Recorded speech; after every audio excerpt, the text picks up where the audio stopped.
The second thing is to brick your phone, and today was a perfect example of why I brick my phone.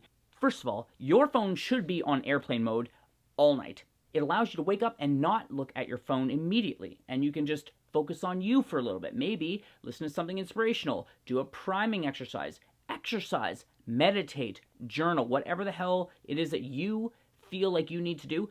You can do that without checking social media first thing in the morning. The third is your state affects your story, which then affects your strategy. Let's say, for example, I started this video and I was slumped over. I was taking really shallow breaths and I wasn't very excited and just lowered my voice and lowered my energy. What happens to the state of the video? It's nothing good. I did 20 push-ups before I jumped on this video and I said, yes, I'm going to do it. Let's get it. Let's have some fun. This is going to be exciting.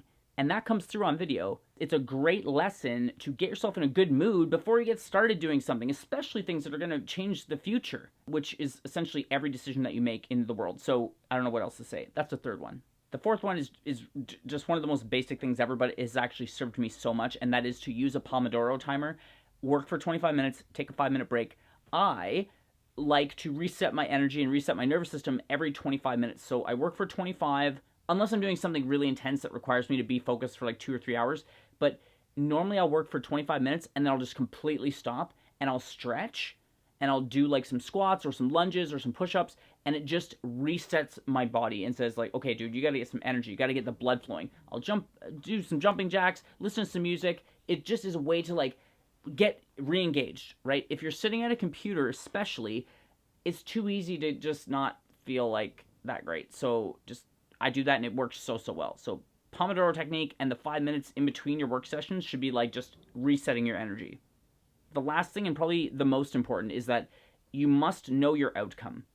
A good example is like in business. If your priority is to make as much money as quickly as possible, you will behave much differently than if your goal is to build a sustainable long-term business. If you're trying to make as much money as possible, as quickly as possible, you're going to essentially just slam people into sales. You're going to take on shitty clients. You're going to pursue avenues that are a flash in the pan.